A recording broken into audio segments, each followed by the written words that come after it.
গল্প শুরুর আগে আপনাদের কাছে একটি বিশেষ অনুরোধ। আমাদের চ্যানেল দ্য ওয়ান্ডার ইন বুকশেলফকে সাবস্ক্রাইব করুন।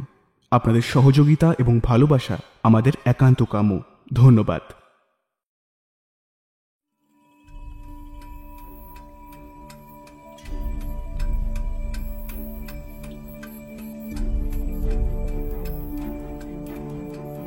গল্পের দেশে আপনাদের নিয়ে যেতে আমরা আবার তৈরি। বিচিত্র এই দেশ রোমাঞ্চ এবং রহস্যে ভরা। সাহিত্যের এক বিপুল সম্ভার নিয়ে আমাদের বিশেষ প্রয়াস দ্য ওয়ান্ডার ইন বুকশেলফ। থাকবে বাংলা ও বিশ্ব সাহিত্যের ঝুলি থেকে বাছাই করা কিছু গল্প। আর আজকের গল্প জি.কে. চেস্টারটনের লেখা ফাদার ব্রাউনের গল্প অদৃশ্য খুনি। গল্পটি বাংলায় অনুবাদ করেছেন শুভ ও অভ্র। আজকের গল্পের বিভিন্ন চরিত্রে শুভ, সমৃদ্ধি, সাংখ্য, সোমেশ্বর, অনমিত্র, অর্ক, দেবরাজ এবং সায়ন। গল্পের পোস্টার ডিজাইনে সৌম্যদীপ। সমগ্র পরিচালনায় আমি সমৃদ্ধি এবং শুভ। শুরু হচ্ছে আজকের গল্প ফাদার ব্রাউনের গল্প অদৃশ্য খুনি।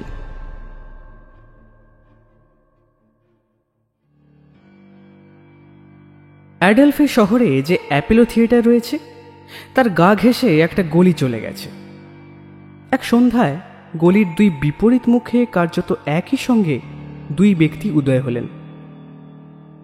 গলিটা বেশ লম্বা এবং সন্ধে হওয়া তরুণ প্রায় অন্ধকার, তাই উভয়েরই একে অপরকে একটি ছায়ামূর্তি ছাড়া আর কিছু মনে হওয়ার জো নেই।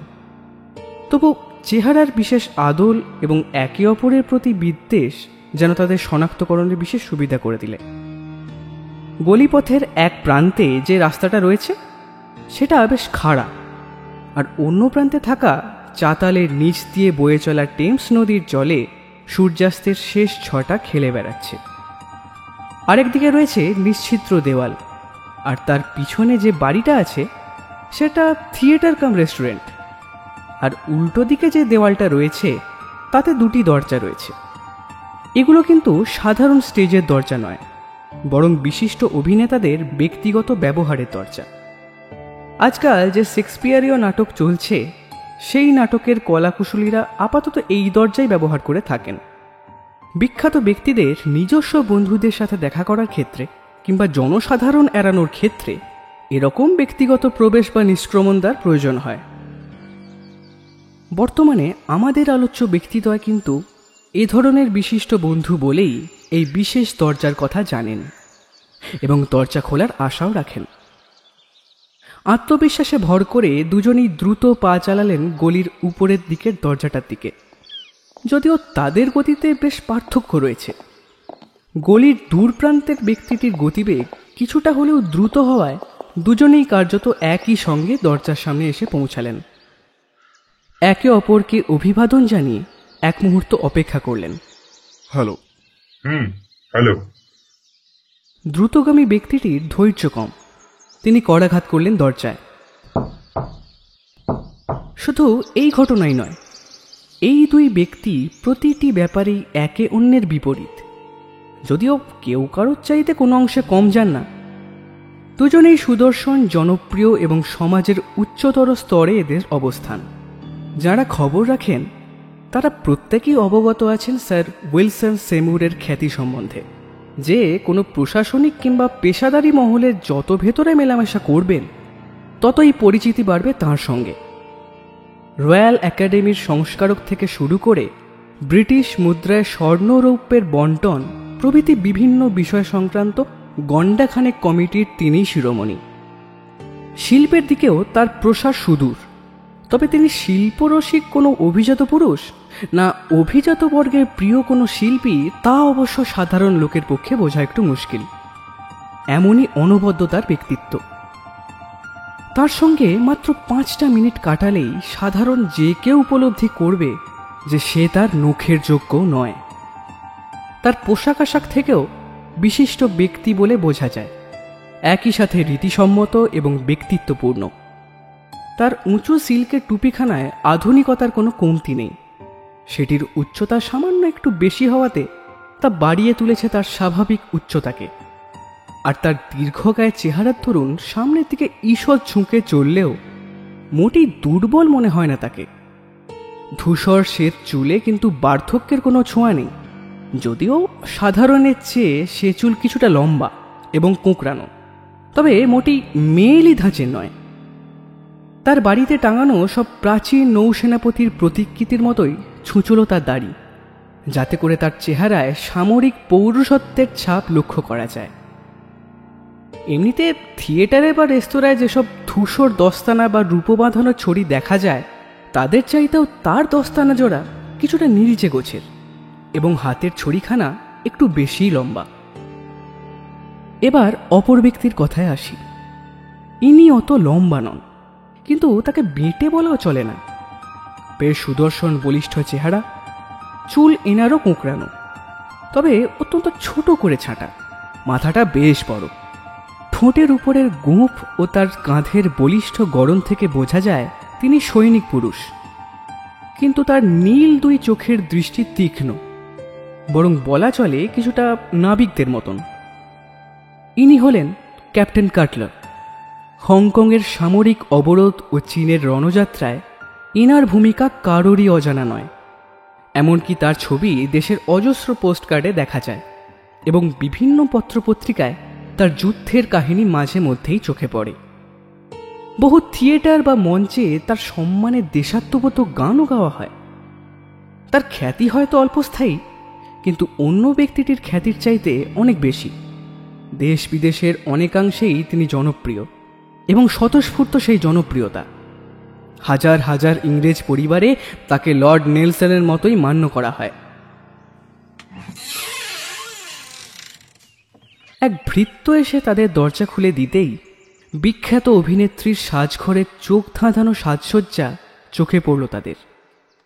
সে ঘরের প্রতিটি কোণ আয়না দিয়ে মোড়া। দেখে মনে হয় যেন কোনো সুবিশাল হীরকখণ্ডের মধ্যে কেউ প্রবেশ করেছে। এছাড়া রয়েছে অল্প কিছু বিলাসবস্তু, কিছু ফুল, খানিক রঙিন কুশন, কিছু সাজের কাপড় যেগুলো আয়নার চারপাশে পরিপাট্যের সাথে রাখা। দেখে মনে হয় যেন পুরনো আরব্য রজনীর কোনো এক দৃশ্য সৃষ্টি করেছে। মিস্টার উইলসন জানতে চাইলেন, মিস অরোরা রোম আছেন? পার্কিনসন অর্থাৎ সেই ভৃত্য জানালো, তিনি স্যার পাশের ঘরে আছেন। পাশের ঘরে? হ্যাঁ স্যার, আপনারা বসুন, আমি এক্ষুনি কি ওনাকে খবর দিচ্ছি। দুই অভ্যাগতেরই মুখ যেন খানিকক্ষণ শক্ত হলো, কারণ পাশের ঘরটি মিস অরোরার বিখ্যাত সহ অভিনেতার ব্যক্তিগত ঘর। এই মহিলা মানুষের হৃদয়ে অনুরাগের পাশাপাশি ঈর্ষার আগুনও চালান। খানিকক্ষণের মধ্যেই ভিতরের দরজা খুলে গেল। মিস অরোরা তার স্বাভাবিক চলনছন্দে ঘরে প্রবেশ করলেন। পরনে তার এক বিচিত্র পোশাক, তার নীলাভ সবুজ ঝলকানি যেন তার ব্যক্তিত্বের পরিচয় দিচ্ছে। মাথার চুল লাল, চোখখানা বেশ মায়াবী। পুরুষ মানুষ, বিশেষ করে তরুণ ও প্রৌঢ়দের জন্য সর্বনাশা সেই চোখ। তার পুরুষ সহকর্মীটি বিখ্যাত মার্কিন অভিনেতা ইসিভর ব্রুনো, এবং দুজনে মিলে মিডসামার নাইটস ড্রিমের এক থিয়েটার প্রযোজনা করছেন।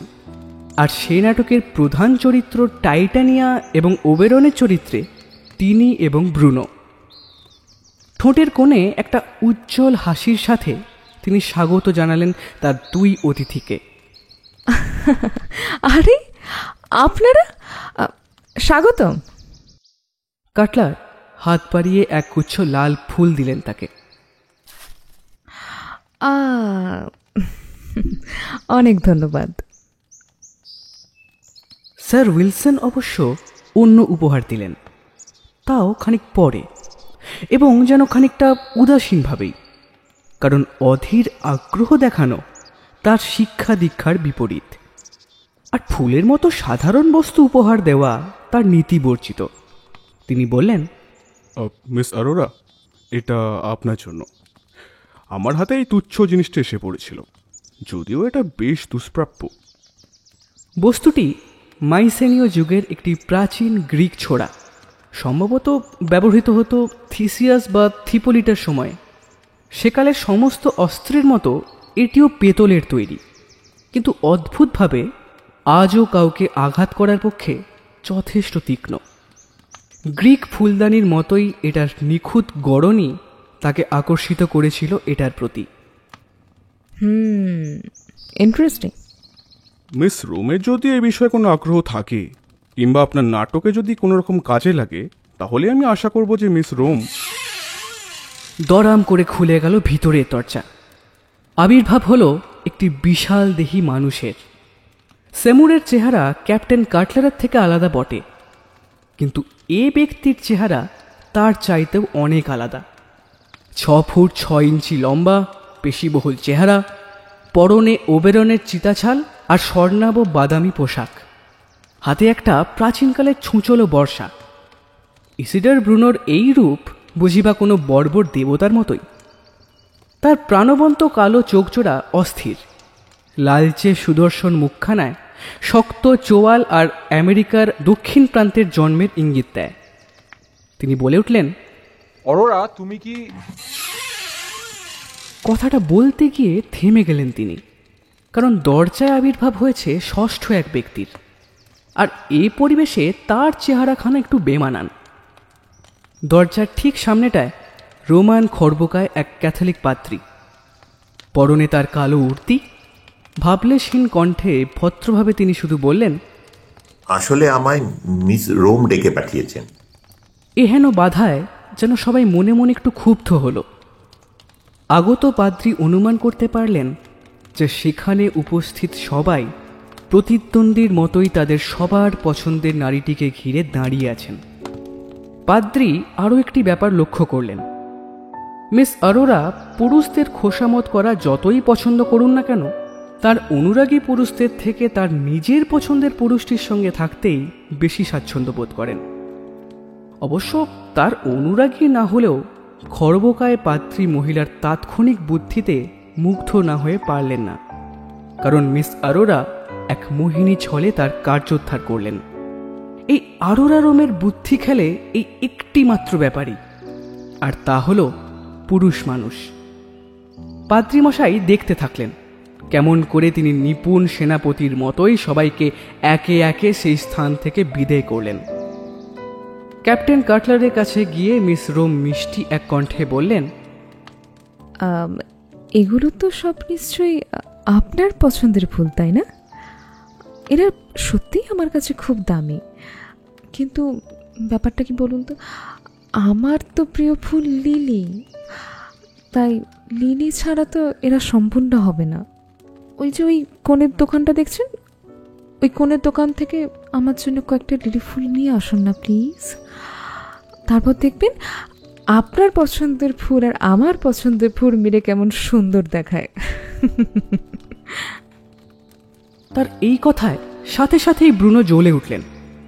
তারপর রাগে গড়গড় করতে করতে হাতের বর্ষাখানা পার্কিনসনের হাতে দিয়ে দরজাখানা দরাম করে খুলে বিদায় নিলেন নিজের ঘরে। তবে মিস অরোরার কাটলারকে বিদায় করার প্রচেষ্টা যতটা সহজ মনে হয়েছিল ততটা সহজ হলো না। দরজা অবধি পৌঁছেই দাঁড়িয়ে গেলেন তিনি, হতভম্বের মতো এদিক সেদিক দেখতে লাগলেন। আহ, সে কি? আচ্ছা, আমি দেখিয়ে দিচ্ছি কোন দিকে, চলুন, বললেন মিস অরোরা। তারপর দৌড়ে গেলেন দোরগোড়ায় কাটলারের কাছে। উদাসীন ভঙ্গিতে দাঁড়িয়ে সেমুর চুপচাপ শুনে গেলেন তাদের কথা। ওই যে দূরের রাস্তাটা দেখা যাচ্ছে, ওই দিকে সোজা গিয়েই দেখতে পাবেন দোকানটা। আমার আসলে লিলি ফুল খুবই প্রিয়, কিনা আমার জন্য এইটুকু আপনি করতে পারবেন তো? তারপর গলির উল্টো দিকটায় তিনি রওনা হলেন। বার কয়েক পিছনে তাকালেন। মিস অরোরা হাত নাড়িয়ে তাকে ইশারা করলেন, আসুন। এসব দেখে খানিক তীর্যক হাসি হেসে আরেক ব্যক্তিও বেরিয়ে গেলেন বাইরে। হয়তো তিনি মিস রোমের ভিতরের উদ্দেশ্য কিছুটা আঁচ করতে পেরেছেন। মিস রোম একই ধাক্কায় যেভাবে এ তিনটে কাজ সারলেন, তাতে পাত্রীমশাই মুগ্ধ না হয়ে পারলেন না। তিনজনকেই বিদায় করে খানিক স্বস্তি বোধ করলেন তিনি। কিন্তু পরক্ষণেই চিন্তার ভাঁজ পড়ল তার কপালে। মিস্টার কাটলারের মতো উঁচু মানের লোকের শত্রু তো আর কম নেই। তাছাড়া ওই গলিটারই অন্য পাশে রয়েছে ব্রুনোর ঘরের বাইরের দরজা। যেভাবে রেগে ব্রুনো ঘর ছেড়ে বেরোলেন তাতে চিন্তা হলো তার। অবশ্য নিজের আত্মমর্যাদা বজায় রেখে হাসি মুখে ফাদার ব্রাউনের সাথে দু একটা মার্জিত কথোপকথনের পর খুব সহজভাবেই যেন বাইরে বেরিয়ে রওনা দিলেন গলির অন্যদিকে। এক্সকিউজ মি, আমি একটু আসছি। ঘরে পড়ে রইলেন কেবল ফাদার ব্রাউন এবং পার্কিনসন। এই সময়ে ঠিক কী করবে বুঝতে না পেরে পার্কিনসন ঘরময় ঘুরে বেড়াতে লাগলো। কখনো আয়নাগুলোতে হালকা টান মারল, আবার কখনো সেগুলো ঠেলে দিল। রাজা ওবেরনের পৌরাণিক সেই বর্ষাটি তার হাতে থাকাতে আরও যেন অপরিচ্ছন্ন লাগলো তার কালো কোট প্যান্ট। যতবার একটা আয়না নাড়াচাড়া করল সে, ততবারই তাতে ফাদার ব্রাউনের নতুন নতুন এক একটি ভঙ্গিমা ফুটে উঠল। কখনো তিনি আকাশে ভাসছেন দেবদূতের মতো, আবার কখনো বাজিগরের মতো ডিগবাজি খাচ্ছেন, আবার কখনো পিছন দিকে মুখ করে অভদ্রের মতো দাঁড়িয়ে। ফাদার ব্রাউন অবশ্য তার এই বিভিন্ন প্রতিমূর্তির অবয়ব তৈরির প্রতি সম্পূর্ণ উদাসীন থাকলেন, যতক্ষণ না পার্কিনসন ওই হাতের বর্ষাখানা নিয়ে পাশের ব্রুনোর ঘরের দিকে গেল। তীর্যক চোখে তিনি বেশ মনোযোগ দিয়ে লক্ষ্য করতে লাগলেন তাকে। তারপর তার নিজের খেয়াল বসে কিছু অদ্ভুত বিষয়ের চিন্তায় মগ্ন হলেন। ভালো করে পর্যবেক্ষণের সাথে তিনি বিশ্লেষণ করতে লাগলেন আয়নাগুলোকে, তার প্রতিফলনের জন্য কৌণিক অবস্থান এবং দেওয়ালে তার আয়নার মাঝের কৌণিক দূরত্ব। কিন্তু হঠাৎ তার কানে এলো একটা রুদ্ধশ্বাস চিৎকার। তাড়াতাড়ি সোজা হয়ে উঠে দাঁড়িয়ে ভালো করে শুনতে লাগলেন তিনি। আর প্রায় সঙ্গে সঙ্গেই ঘরে ঢুকলেন স্যার উইলসন সেমুর। চেহারা সাদা ফ্যাকাশে হয়ে গেছে তার। ভয়ার্ত কণ্ঠে বললেন, গলিতে ওটাকে, গলিতে ওটাকে, হ্যাঁ, আর আর আর আর আমার সেই ছোড়াখানা কোথায় গেল? আরে আমার সেই ছোড়াখানা কোথায় গেল? কোথায় গেল? এখানে তো ছিল, কোথায় যে গেল? প্রায় যেন চেঁচিয়ে উঠলেন তিনি। ফাদার ব্রাউন তার দিকে ঘুরে দাঁড়ানোর আগেই তিনি ভারী বুটচোড়া পায়ে তন্ন তন্ন করে ঘরের নানা জায়গায় খুঁজতে লাগলেন সেই অস্ত্রখানা। কিন্তু খুঁজে পাওয়ার আগেই দরজায় এসে একগুচ্ছ লিলি হাতে উপস্থিত হলেন কাটলার। তার মুষ্টি যেন শক্ত করে আঁকড়ে রয়েছে সেই লিলিগুলোকে। বেশ উচ্চ স্বরেই তিনি বললেন, বলি বলি এসব হচ্ছে নাকি? আর আর গলিতে ওটাই বা কি? আমার তো মনে হচ্ছে এটা এটা এটা আপনারই চালাকি, আপনারই। সত্যি করে বলুন। What the hell? কি বললেন? আমার চালাকি? আমার চালাকি? ফুঁসে উঠে লম্বা পায়ে এগিয়ে গেলেন তার দিকে। এদিকে ফাদার ব্রাউন ততক্ষণে বাইরে গলিতে গিয়ে দাঁড়িয়েছেন। গলিটা ভালো করে চোখ বুলিয়ে নিচ্ছিলেন। হঠাৎ চোখে কি পড়াতে দ্রুত পায়ে সেই দিকে হাঁটা লাগিয়েছেন। তাকে সেই দিকে যেতে দেখে নিজেদের ঝগড়া ফেলে তার পেছন পেছন দৌড়ালেন বাকি দুজন। কাটলার খানিকটা চেঁচিয়েই বললেন, আপনি কে বলুন তো? আর আর এখানে এখানে আপনি করছেনটাই বা কি? আমার নাম ব্রাউন, ফাদার ব্রাউন। বেশ শুকনো কণ্ঠে বললেন ফাদার ব্রাউন। তারপর হঠাৎ একটা কিছুর ওপর ঝুঁকে পড়লেন। আসলে মিস রোম আমায় ডেকে পাঠিয়েছিলেন একটা বিশেষ কারণে।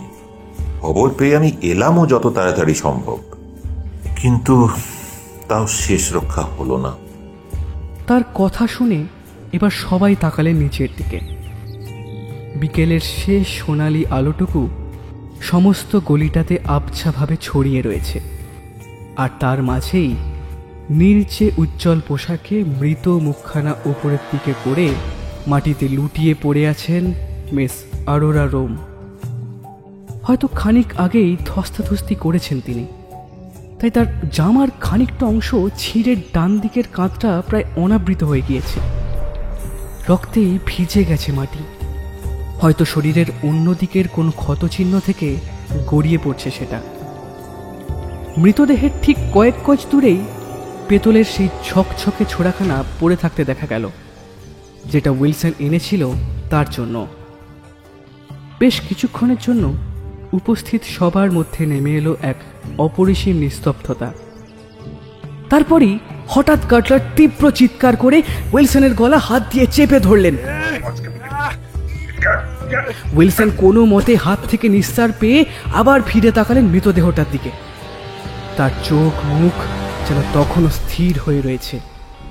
শুকনো কণ্ঠে কাটলারকে বললেন, আমাকে আমাকে আর আলাদা করে মারতে হবে না। ও কাজটা আমি নিজেই করব। তার কথা শুনে একটু শান্ত হলেন ক্যাপ্টেন কাটলার। ছুরি দিয়ে নিজেকে শেষ করে দেওয়ার সাহস আমার নেই, তবে 1 মাসের মধ্যে আমি শেষ করে ফেলবো নিজেকে। তিলে তিলে শেষ করব। আরোরা না, মদে আমার হবে না, বলল কাটলার।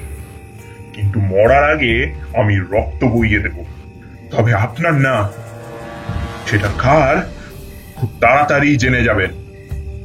বাকিরা তার কথার মানে বোঝার আগেই তিনি সেই ছোরাটা কুড়িয়ে নিলেন মাটি থেকে। তারপর লাফিয়ে গলির অন্য দরজার দিকে অগ্রসর হলেন, যেটা ছিল ব্রুনোর সাজঘর। এক ধাক্কায় হুড়কো ভেঙে দরজা খুলে ফেললেন, আর সাথে সাথে ঢুকে চড়াও হলেন তার উপর। একই সাথে সেই দরজা দিয়ে বুড়ো পার্কিনসন কাঁপা কাঁপা পায়ে বেরিয়ে এলো। তার নজর পড়ল গলিতে পড়ে থাকা লাশটার ওপর। তার সমস্ত শরীর কাঁপছে তখনও। ধীরে ধীরে সে এগিয়ে গেল মৃতদেহের দিকে। ক্ষীণ দৃষ্টিতে তাকিয়ে দেখল, তারপর ফের কাঁপা কাঁপা পায়ে সাজঘরে পৌঁছে একটা গদি আঁটা চেয়ারে থপ করে বসে পড়ল।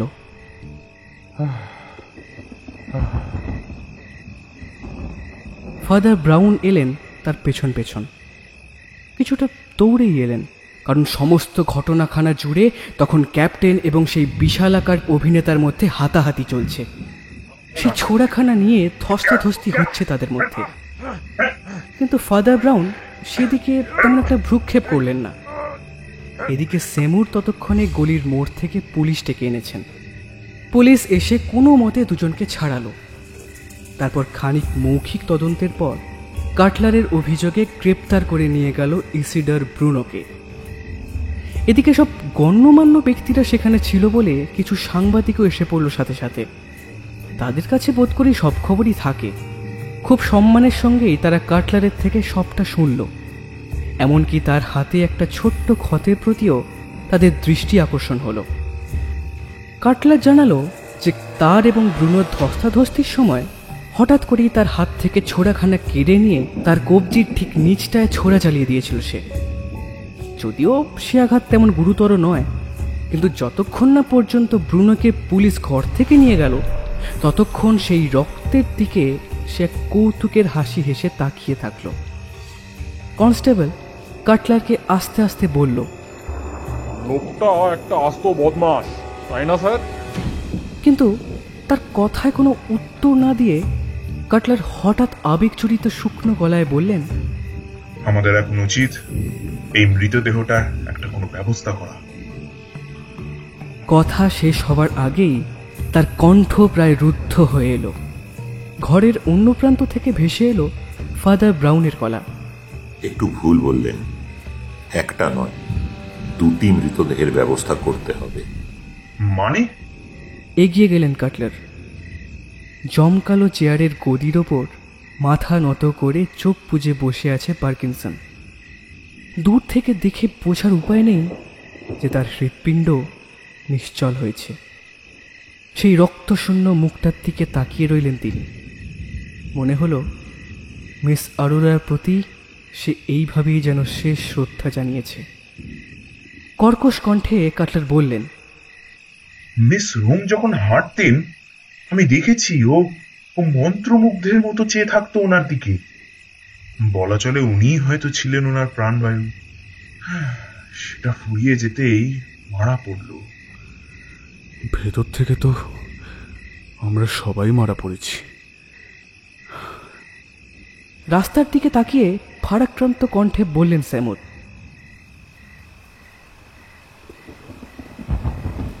বড় রাস্তার কোণটায় দাঁড়িয়ে তারা বিদায় নিলেন ফাদার ব্রাউনের কাছে এবং তার প্রতি দুর্ব্যবহারের জন্য ক্ষমাও চাইলেন। বিষাদের ছাপ তাদের দুজনের মুখেই। কিন্তু ফাদার ব্রাউনের মস্তিষ্কে তখন নানা চিন্তা ঘোরাফেরা করে বেড়াচ্ছে, আর কিছু ব্যাপার তার মধ্যে এমনই জটিল হয়ে রয়েছে যে সেগুলোর নাগাল পাওয়াই মুশকিল হয়ে উঠেছে তার। একটা চিন্তা হঠাৎ করেই তার মাথায় উদয় হলো, যাতে করে ফাদার ব্রাউন এ দুজনকে সহানুভূতির চোখে দেখলেও তাদের নির্দোষিতা সম্বন্ধে নিশ্চিত হতে পারলেন না। সেমুর বললেন, বেশ, এবার যাওয়া যাক। এখন আমাদের যা করা সম্ভব আমরা করেছি। আচ্ছা, কিছু মনে করবেন না, কিন্তু আমি যদি বলি আপনারা একে অপরকে আঘাত করার জন্য যা কিছু সম্ভব তাই আপনারা করেছেন। দুজনে চমকে উঠলেন। তাদের চোখ দেখে মনে হলো যেন তারাই অপরাধী। তীক্ষ্ণ কণ্ঠে কাটলার বললেন, আপনি ঠিক কি বলতে চান বলুন তো? আমার মনে হলো আপনাদের এই বিষয়টায় সাবধান করে দেওয়া উচিত। আচ্ছা, একবার ভালো করে ভেবে দেখুন তো, মিস আরোরার ওই সহ অভিনেতাটি যদি কোনোভাবে নির্দোষ প্রমাণ হয়, তাহলে আপনারা কিন্তু নিজেদের ফাঁসি কাঠে ঝোলাবার সব বন্দোবস্তই করে রেখেছেন। এবার সেখানে যদি আমাকে সাক্ষী দিতে ডাকা হয়, হলে খানিকটা বাধ্য হয়েই আমাকে বলতে হবে যে সেই চিৎকারের পর আপনারা দুজনে উন্মত্তের মতো ঘরে ছুটে এসে পরস্পরের সাথে ঝগড়া বাঁধিয়েছিলেন, এবং আমার সেই সাক্ষ্যের মানে দাঁড়াবে এই যে খুনটা আপনাদের দুজনের মধ্যেই কিন্তু কেউ একটা করেছেন। তাছাড়া ক্যাপ্টেন কাটলারের দেহে ক্ষতচিহ্নও আছে, এবং সেটা কিন্তু ওই ছোড়াটা থেকেই। কিন্তু সেটা তো কেবল একটা ছোট কাটা দাগ, আর সেটাও তো আমার ব্রুনোর সাথে লড়াই করতে গিয়ে হয়েছে। হ্যাঁ, আপনার দিক থেকে হয়তো আপনি ঠিক বলেছেন, কিন্তু মাথায় রাখবেন যে আপনার রক্তও কিন্তু ছোড়াতে লেগে রয়েছে, আর মিস আরোরার পাশেই কিন্তু পড়েছিল ওই ছোড়াটা। এবার এটা বোঝানোর কোনো উপায় নেই যে ওই ছোড়াতে আগে থেকেই রক্ত লেগেছিল নাকি পরে লেগেছিল। এরকমটা হতেই পারে যে আপনি নিজের আঘাত ঢাকার জন্যই ছোড়াটা নিয়ে চড়াও হয়েছিলেন ব্রুনোর সাথে। এবারে ব্যাপারটা তো আমাদের হাতে নেই, বাকিটা ঈশ্বরই জানে। সবাই খানিকক্ষণের জন্য চুপ করে থাকলেন। তারপর মুখ খুললেন উইলসন সেমুর। বেশ উদ্বিগ্নের স্বরেই বললেন, কিন্তু আমি তো গলিতে একটা লোককে দেখেছিলাম। ফাদার ব্রাউন শান্ত কণ্ঠে বললেন, আমি জানি আপনি দেখেছিলেন, ক্যাপ্টেন কাটলারও দেখেছিলেন, তাই তো ব্যাপারটা একটু অদ্ভুত লাগছে আমার। যাই হোক, এখন আসি। ফাদার ব্রাউন যে কিসের ইঙ্গিত দিলেন তা বুঝে তাদের উত্তর দেবার আগেই তিনি বিদায় নিলেন। লম্বা ছাতাখানা হাতে নিয়ে ঠকঠকিয়ে অন্ধকারে মিশে গেলেন। তখনকার সময়তে কোনো খুনের খবর রাজনীতির খবরের থেকেও অনেক বেশি প্রাধান্য পেত। অবশ্য অন্য কিছু নয়, খুন ব্যাপারটাই আসলে খুব গুরুতর ছিল। তারপর এত বড় অভিনেত্রীর খুন। তবে এই আরোরা হত্যা মামলা নিয়ে লন্ডন সহ অন্যান্য ছোট শহরের কাগজগুলোতে যে তুমুল হইচই শুরু হলো তা সত্যি অভাবনীয়। আর এই উত্তেজনা ক্রমশ এতই বাড়তে থাকলো যে কয়েক সপ্তাহ ধরে বিভিন্ন সংবাদপত্রে কেবল এই ঘটনাকেই কেন্দ্র করেই একের পর এক লেখা বেরোতে থাকলো। আরোরা হত্যা মামলার জেরায় উঠে আসা সমস্ত তথ্য এক ধার থেকে বেরোতে থাকলো। অবশ্য এর প্রধান কারণ হলো এ মামলার সাথে জড়িত বিখ্যাত ব্যক্তিদের নাম। দেশের এক অতি জনপ্রিয় অভিনেত্রী খুন হয়েছেন, সেখানে আসামি হলেন আরেক জনপ্রিয় অভিনেতা, আর সেই অভিনেতাকেই হাতে নাতে ধরেছেন জনপ্রিয় এক সৈনিক প্রবর। এরপর বিচারের দিন এসে উপস্থিত হলো। এই মামলার প্রধান বিচারপতি ছিলেন মিস্টার মঙ্কহাউস। যদিও এই বিচারকের কিঞ্চিত রসিক মানুষ হিসেবেই অখ্যাতি রয়েছে, কিন্তু সত্যি বলতে এসব বিচারকরা অন্য সব গম্ভীর বিচারপতির থেকেও অনেক বেশি নিপুণ তাদের কাজে। এই মামলার সাথে যুক্ত সকলেই স্বনামধন্য ব্যক্তি, তাই তাদের উকিলরাও ছিলেন যথেষ্ট জাঁতরেল। সরকারি পক্ষের উকিল হিসেবে ছিলেন স্যার ওয়াল্টার কাউট্রে। নিজেকে কি করে বিশ্বাসযোগ্য হিসেবে জাহির করতে হয় তা তিনি খুব ভালো করেই জানেন, আর ঠিক ততটাই ভালো করে জানেন কিভাবে ছলনার আশ্রয়ে কথা বলতে হয়। অন্যদিকে আসামিপক্ষের উকিল ছিলেন মিস্টার প্যাট্রিক বাটলার।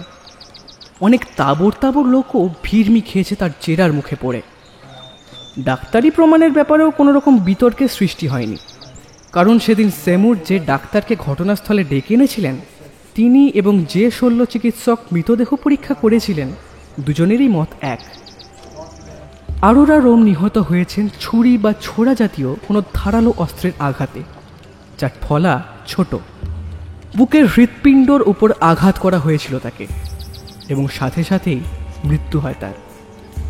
ডাক্তার প্রথম যখন মৃতদেহ পরীক্ষা করেন তার মিনিট 15 আগেই মৃত্যু হয়েছিল অভিনেত্রীর। অর্থাৎ ফাদার ব্রাউন যখন তার মৃতদেহ দেখেছিলেন তার ঠিক ওই মিনিট 3 আগে পর্যন্ত তার মৃত্যু হয়নি বলেই মনে করা হলো। এরপর একে একে কিছু সরকারি সাক্ষ্য প্রমাণ আদালতে পেশ করা হলো। সেসব প্রমাণের প্রধান আলোচ্য বিষয় মৃত্যুর আগে কোনো রকম ধস্তাধস্তি হয়েছিল নাকি হয়নি।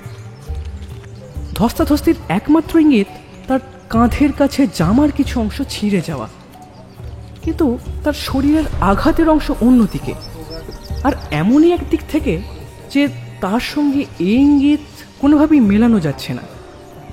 তারপরেই ডাক পড়ল গুরুত্বপূর্ণ সাক্ষীদের মধ্যে একজনের। স্যার উইলসন সেমুর যেমন নিখুঁতভাবে তার সমস্ত কাজ করে থাকেন তার সাক্ষীও দিলেন সেইভাবেই। অনেক বেশি জনপ্রিয় হলেও তাঁর আচরণে আত্ম অহংকারের লেশমাত্র চোখে পড়েনি কারো। সবাই তাকে প্রধানমন্ত্রীর মতো উঁচু নজরে দেখলেও যথার্থ ভদ্রলোকের মতনই ব্যবহার ছিল তার। স্যার উইলসন সেমুর, আদালতের সবার সামনে আপনি বলুন তো ঠিক কি হয়েছিল? নিশ্চয়ই ধর্মবতার। আমি সেদিন বিকেলে মিস রোমের সাথে দেখা করতে ওনার থিয়েটারে গিয়েছিলাম। সেখানেই আমার প্রথমে ক্যাপ্টেন কাটলারের সাথে দেখা হয়। উনিও এসেছিলেন সম্ভবত দেখা করতে, এবং তার কিছুক্ষণ পরেই আমাদের আসামির সাথে মানে মিস্টার ব্রুনোর সাথে আমার দেখা হয়, এবং খানিক পরেই তিনি আবার ফিরে যান তার নিজের সাজঘরে। ওখানে এক রোমান ক্যাথলিক পাদ্রী এসেছিলেন এবং খোঁজ করেছিলেন নিহত মহিলার, অর্থাৎ মিস অরোরার। তার নিজের নাম অবশ্য বলেছিলেন ফাদার ব্রাউন। তারপর ক্যাপ্টেন কাটলার মিস রোমের জন্য ফুল কিনতে গেলে মিস অরোরা থিয়েটারের বাইরে বেরিয়ে পাশের গলিতে দাঁড়িয়ে যে দোকানটা থেকে ফুল আনতে হবে সেটা ক্যাপ্টেন কাটলারকে দেখিয়ে দিলেন। আমি ছিলাম ঘরেই। সেই পাদ্রির সঙ্গে অল্প কিছু বাক্যালাপের পর আমি পরিষ্কার শুনতে পেলাম যে মিস অরোরা ক্যাপ্টেনকে বিদায় জানিয়ে ঘুরে হাসতে হাসতে চলে গেলেন গলির উল্টো দিকে, যেদিকটায় ছিল মিস্টার ব্রুনোর সাজঘরের বাইরের দরজা। বেশ, তারপর? আমার সব বন্ধুরা কোথায় গেলেন তা দেখার জন্য খানিকটা কৌতূহল বসেই আমি বেড়াতে বেড়াতে ওই গলির মুখ অব্দি গেলাম। তারপর গলির যেদিকে মিস্টার ব্রুনোর দরজাটা আছে সেই দিকটা আমার চোখ পড়ল। আচ্ছা, গলিতে কিছু দেখেননি আপনি? বললেন সরকারি উকিল স্যার ওয়াল্টার কাউট্রে। হ্যাঁ, দেখেছিলাম। কি দেখেছিলেন? স্যার উইলসন সেমুরের মানসিক অবস্থা যতই বিচলিত হোক না কেন, বুদ্ধি তার সব সময়ের মতোই তুখর। বললেন একটা অবয়ব দেখেছিলাম আমি, খুব স্পষ্টভাবেই দেখেছিলাম, একটা আউটলাইন। তবে তার ভিতরে যে কি আছে তা স্পষ্ট করে দেখতে পারিনি। আর গলিটা এতটাই লম্বা যে তার মাঝখানে দাঁড়ালে গলির অন্য প্রান্তের আলোতে সম্পূর্ণ কালো দেখায় তাকে। তার দুই চোখ যেন খানিকক্ষণের জন্য বিস্ফারিত হয়ে উঠেছে। তারপর ফের বললেন, আমি ব্যাপারটা আগেই লক্ষ্য করেছিলাম যখন ওই ক্যাপ্টেন কাটলার ওই প্রথম গলিতে ঢোকেন। উপস্থিত লোকেদের মধ্যে একটা গুঞ্জন শুরু হলো। বিচারক টেবিলের হাতুড়িটা উপরে তুলে আবার নামালেন। Order, order. তারপর তার সামনের খাতায় নোট করলেন কিছু। স্যার ওয়াল্টার প্রশ্ন করলেন, আচ্ছা, যে অবয়বের কথাটা বললেন আপনি, যে আউটলাইনটা, সেটা ঠিক কেমন দেখতে ছিল? ওই মিস অরোরার অবয়বের মতো ছিল কি? না, একদমই না। শান্তভাবে বললেন স্যামুর। অবয়বটা কোনো এক দীর্ঘদেহী পুরুষ মানুষের মতো ছিল। আবার একটা গুঞ্জন শুরু হলো। সবাই অন্যদিকে কাঠগড়ায় দাঁড়ানো ব্রুনোর বিশাল চেহারার দিকে দৃষ্টিপাত করল। Order, order.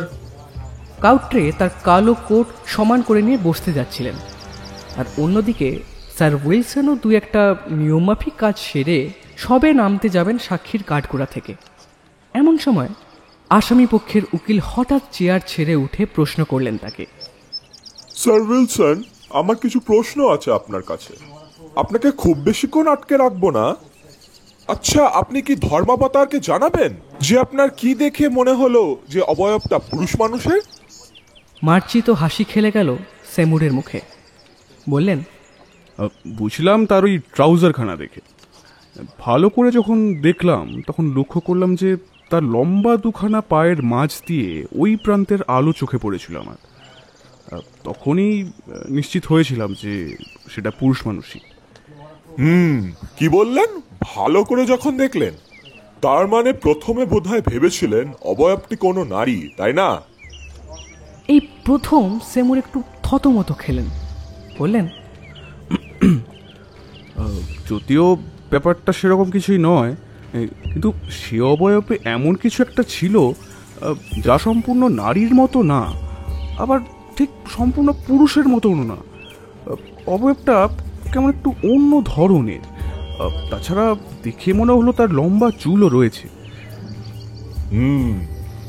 আচ্ছা, ধন্যবাদ আপনাকে বলে বসে পড়লেন মিস্টার বাটলার। মনে হলো তার যা প্রয়োজন তা পেয়ে গেছেন তিনি। এরপর কাঠগড়ায় উঠলেন ক্যাপ্টেন কাটলার। কিন্তু তিনি স্যার উইলসন স্যামুরের মতো অত সংযমী নন। তিনি প্রথম থেকে ঘটনাবলীর বিবরণ ধীরে ধীরে বর্ণনা করলেন। ধর্মাবতার মিস অরোরা আমায় ফুল নিয়ে আসতে বললে ব্রুনো তৎক্ষণাৎ তার সাজঘরে চলে যায়, আর আমিও যথারীতি রওনা হলাম লিলি ফুল কিনতে। তারপর খানিক পর যখন ফিরে এলাম গলির মুখে, তখন গুলিতে এক অবয়ব দেখেছিলাম আমিও। প্রথমে সন্দেহ করলাম হয়তো সেমু, কিন্তু পরে একটু অন্যরকম লাগলো। সেটা ঠিক কিরকম দেখতে ছিল? পুরুষের মতো নাকি নারীর মতো? প্রশ্ন শুনে তিনি আসামির দিকে ক্রূর দৃষ্টিতে তাকিয়ে বললেন, সে চেহারা কোনো পশুর মতো। অত্যন্ত পরিষ্কারভাবেই সমস্ত ঘটনাখানেই বোঝা যাচ্ছিল যে মিস্টার ব্রুনোই হচ্ছেন আসল দোষী। তাই কাউট্রে কাটলারকে আর দু একটা ছোট প্রশ্ন করে নিষ্কৃতি দিলেন।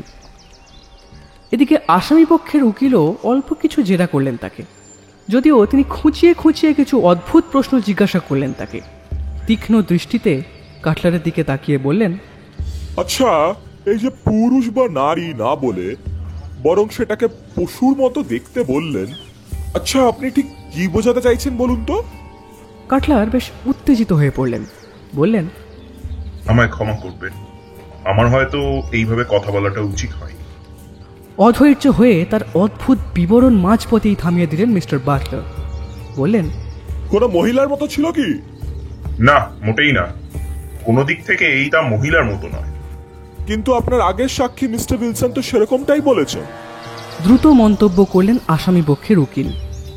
হ্যাঁ, পুরোপুরি নারী নয়, বরং সে অবয়বে যে অর্ধনারী সুলভ একটা ভাবের কথা বলা হয়েছে তা সেরকম কিছু ছিল কি?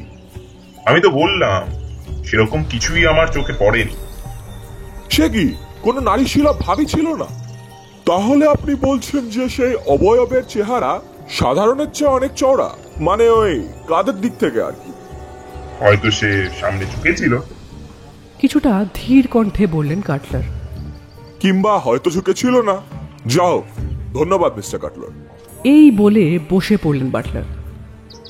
স্যার ওয়াল্টার কাউট্রের তৃতীয় সাক্ষী সেই খর্বকায় ক্যাথলিক পাদ্রী ফাদার ব্রাউন। অন্যদের চাইতে উচ্চতা একটু বেশি ছোট তিনি। সে এত ছোট যে কোনো মতে কাঠগড়ার উপর অবধি পৌঁছালো তার মাথা। মনে হলো যেন কোনো বালককে জেরা করা হচ্ছে। কিন্তু তার পেশাগত ধর্মবিশ্বাসের দরুন স্যার ওয়াল্টার ধরেই নিলেন যে যেহেতু আসামিটি বিদেশি এবং হয়তো আংশিক কৃষ্ণাঙ্গ, তখন ফাদার ব্রাউন নিশ্চয়ই তার পক্ষেই কথা বলবেন। সুতরাং ফাদার ব্রাউন কিছু বলার আগেই তিনি বললেন, কি যেন নাম আপনার? হ্যাঁ, ফাদার ব্রাউন। আচ্ছা, আপনি কেবল হ্যাঁ কিংবা নাতে আমায় উত্তর দেবেন। তবে হ্যাঁ, কোনো রকম ধর্মীয় তথ্য ছাড়াই কিন্তু কথাগুলো আমাকে বলবেন, কেমন? আমি একটা অবয়ব? হ্যাঁ, আমি জানি আপনি একটা অবয়ব দেখেছেন গলিতে, স্যার উইলসন এবং ক্যাপ্টেন কাটলারের মতোই, কিন্তু তার আকৃতি কিরকম ছিল সেটা বলুন। পিটপিটে চোখে তাকালেন ফাদার ব্রাউন, তারপর বললেন, আমি যা দেখেছিলাম তার আকৃতি খর্বকায় আর স্থূলকায়, দুপাশে প্রসারিত, তার শিংয়ের মতো খোঁচা। ও বাবা, পুরো সিং সমেত তো তাহলে সাক্ষাৎ শয়তান নিশ্চয়ই। বিজয়ী ব্যঙ্গাত্মক ভঙ্গিতে বললেন কাউট্রে। শয়তান স্বয়ংবোধের প্রোটেস্ট্যান্টদের খেতে এসেছিল, তাই না? না, আমি জানি সে কে। এই কথা শুনে আবার একটা গুঞ্জন শুরু হলো। উকিল মশাইও এরকম একটা উত্তর আশা করেননি। Order, order. দুই শ্রদ্ধেয় ব্যক্তি সেই আকৃতির বর্ণনা দিয়েছেন তার আগে। একজন বলেছেন নারী বা পুরুষের মাঝামাঝি কিছু, আর একজন বলেছেন পশু। ফাদার ব্রাউনের দিকে তীক্ষ্ণ দৃষ্টিতে তাকিয়ে বিচারক বললেন, আপনি তো বেশ অদ্ভুত ধরনের সাক্ষী, কিন্তু আপনাকে তো দেখে মনে হচ্ছে আপনি সমস্ত সত্যি কথাই আদালতকে জানাবেন। আচ্ছা, এবার আপনি বলুন যে গলিতে যাকে আপনি দেখেছিলেন সে কে? বেশ শান্ত কণ্ঠেই বললেন ফাদার ব্রাউন, সে ব্যক্তি আমি নিজেই। মুহূর্তের মধ্যে সবাই স্তম্ভিত হয়ে গেল। এরপরই আসামি পক্ষের উকিল বাটলার দাঁড়িয়ে পড়লেন, শান্ত কণ্ঠে বললেন, ধর্মাবতার, আপনি কি আমায় একটু জেরা করার সুযোগ দেবেন? ঠিক আছে। তারপরই ফাদার ব্রাউনের দিকে ছুড়ে দিলেন একটা অদ্ভুত প্রশ্ন। আচ্ছা, আপনি তো নিশ্চয়ই একটা তামার ছোড়ার কথা শুনেছেন, তাই না? নিশ্চয়ই জানেন যে পরীক্ষা করে দেখা গেছে যে খুনটা করা হয়েছে কোনো একটা ছোট ফলা দিয়ে। ফাদার ব্রাউন তার কথায় সম্মতিসূচক মাথা নাড়লেন, তারপর বললেন, হ্যাঁ, ফলাখানা ছোট বটে, তবে হাতলখানা বিরাট লম্বা। সবাই চমকে উঠলেন। আবার কারো কারো মনে হলো যে পাদ্রী সচক্ষে হয়তোবা লম্বা হাতল সমেত কোন এক ছোট্ট ছোরা দিয়ে খুন হতে দেখেছেন তাকে। ফাদার ব্রাউন ধীর কণ্ঠে বাকিটাও ব্যাখ্যা করতে আরম্ভ করলেন। মানে আমি বলতে চাইছি যে ছোট ফলা তো কেবল ছোড়ারই হয় না, বর্ষারও হয়ে থাকে। আসলে বর্ষার ডগাতেও তো ছোড়ার মতোই ইস্পাতের ফলা লাগানো থাকে, বিশেষ করে যদি নাটকের জন্য তৈরি শৌখিন বর্ষা হয়। বেচারা বুড়ো পার্কিনসন ওই বর্ষা দিয়েই নিজের স্ত্রীকে খুন করেছে। বেচারি স্ত্রীও সবে আমায় তার পারিবারিক ঝামেলা মেটানোর জন্য ডেকে পাঠিয়েছিল, কিন্তু কি আর করা, ঈশ্বর আমায় মার্জনা করুন। আমার পৌঁছাতে সেদিন দেরি হয়ে গেল, কিন্তু সে পার্কিনসনও অনুতাপে মারা গেল শেষটায়। নিজের কৃতকর্মের বোঝা সহ্য করতে পারল না সে। একসাথে সবার ধারণা হলো যে কাঠগোড়ায় থাকা খর্বকায় পাদ্রীটির নিশ্চয়ই মস্তিষ্ক বিকৃতি ঘটেছে, কিন্তু বিচারক মশাই তার দিকে তার কৌতূহল চোখে তাকিয়ে রইলেন স্থির দৃষ্টিতে। এদিকে সরকারি উকিল দাঁড়িয়ে বললেন, পার্কিনসন যদি নাটকের বর্ষা দিয়ে খুন করে থাকে, তাহলে কম করে সে 4 গজ দূর থেকে আঘাত করেছে মিস আরোরাকে। তবে তার কাঁধের জামা ছিঁড়ল কি করে? গলির পিছনে একটা খুলে যাওয়া তক্তায় ভদ্রমহিলার জামাটা আটকে যায়, খুলতে গিয়ে টানাটানিতে ছিঁড়ে গিয়েছিল সেটা। আর ঠিক এই সময় পার্কিনসন আসামির ঘর থেকে বেরিয়ে ধারালো বর্ষার ফলা বিঁধিয়ে দেয় তাকে। কিন্তু তক্তা এলো কোথা থেকে? কৌতূহলী কণ্ঠে প্রশ্ন করলেন ওয়াল্টার। হ্যাঁ, যে তক্তার উল্টো দিকটায় ছিল একটি আয়না। শান্ত কণ্ঠে বললেন ফাদার ব্রাউন। আমি যখন সাজঘরে ছিলাম তখন লক্ষ্য করেছিলাম যে কয়েকটা আয়না পিছনের গলির মধ্যে জানলার মতো খুলে দেওয়া যায়। তার মানে আপনি বলতে চাইছেন যে যখন আপনি ওই গলিতে তাকিয়েছিলেন তখন আপনি আসলে নিজেকেই আয়নায় দেখেছিলেন? হ্যাঁ ধর্মাবতার, আমি সেটাই বলতে চেষ্টা করছি। কিন্তু ওনারা আমাকে সেই অবয়বের আকৃতির কথা জিজ্ঞাসা করলেন। আমাদের পাদ্রীদের টুপির কোনাটা শিঙের মতোই হালকা উঁচু হয়, তাই আমি যা দেখেছি তাই বললাম। সামনে ঝুঁকে পড়ে বিচারক মশাই বললেন, তাহলে আপনি বলতে চাইছেন যখন স্যার উইলসন সেমোর গলিপথে অদ্ভুত একটা কিসের অবয়ব দেখেছিলেন, যার চুল নারীর মতো এবং ট্রাউজার পুরুষের মতো, তিনি আসলে ওই আয়নাতে নিজেকেই দেখেছিলেন? আগে হ্যাঁ। তাহলে একইভাবে ক্যাপ্টেন কাটলার যখন একখানা শিম্পাঞ্জির অবয়ব দেখেছিলেন, তখন তিনিও দেখেছিলেন স্রেফ নিজেকেই? ঠিক তাই। একই সঙ্গে প্রশংসা এবং ব্যঙ্গের ভঙ্গিতে বিচারক প্রশ্ন করলেন, আচ্ছা, আপনি কি আমায় বলতে পারেন যে আপনি কি করে আয়নাতে আপনার নিজের চেহারা চিনতে পারলেন, অথচ সেই একই কাজ কি করে পারলেন না দুজন সুপ্রতিষ্ঠিত ব্যক্তি? ফাদার ব্রাউন চোখ পিট করলেন, তারপর সেই একই শান্ত কণ্ঠে বললেন, সত্যি বলতে কি ধর্মাবতার, আমি ঠিক জানি না। বোধহয় আমি নিজেকে অত ঘন ঘন আয়নায় দেখি না বলে। ফাদার ব্রাউনের এই উত্তরে বিচারক খুব খুশি হলেন এবং প্রশংসা করলেন তার অসাধারণ বুদ্ধির। পরে খোঁজ নিয়ে দেখা গেল যে পার্কিনসনই ছিল মিস আরোরা অর্থাৎ মিসেস আরোরার আসল স্বামী। তার নিজের স্ত্রীর পুরুষ মানুষের সঙ্গে এই মেলামেশা তিনি মোটেও পছন্দ করতেন না, এবং ঠিক এই কারণেই তাদের মধ্যে একটা বিরোধ বাঁধে এবং মিসেস আরোরা ডেকে পাঠান ফাদার ব্রাউনকে এই ব্যাপারটা মিটিয়ে নেওয়ার জন্য। অনেক ক্ষেত্রেই তখনকার দিনের মানুষ নিজেদের ব্যক্তিগত জীবনের বিভিন্ন সমস্যার সমাধানে পাদ্রীদের শরণাপন্ন হতেন। মিসেস আরোরাও তাই করেছিলেন, তবে শেষ রক্ষা হয়নি। আর অন্যদিকে নিজের স্ত্রীর হত্যা করে অনুশোচনায় একই সাথে চোখ বুজেছিলেন বুড়ো পার্কিনসন।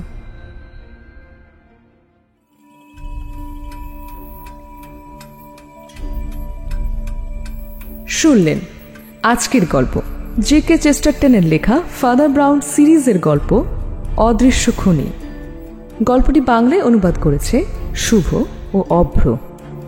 আজকের গল্পের কথক উইলসন ও ওয়াল্টারের চরিত্রে শুভ, মিস আরোরার চরিত্রে সমৃদ্ধি, ফাদার ব্রাউনের চরিত্রে সোমেশ্বর, কাটলারের চরিত্রে দেবরাজ, পার্কিনসনের চরিত্রে সায়ন, ব্রুনো এবং কনস্টেবলের চরিত্রে অনুমিত্র, বিচারকের চরিত্রে সাংখ্য এবং বাটলারের চরিত্রে অর্ক। গল্পের পোস্টার ডিজাইনে সৌম্যদীপ, সাউন্ড ডিজাইনে শুভ, সমগ্র পরিচালনায় সমৃদ্ধি এবং শুভ। আজকের গল্পটি শুনে ভালো লেগে থাকলে অবশ্যই লাইক এবং শেয়ার করুন এবং আমাদের চ্যানেলকে সাবস্ক্রাইব করুন। ফিরে আসবো পরের সপ্তাহে আবার এক রোমাঞ্চকর গল্প নিয়ে। শুনতে থাকুন দ্য ওয়ান্ডার ইন বুকশেলফ।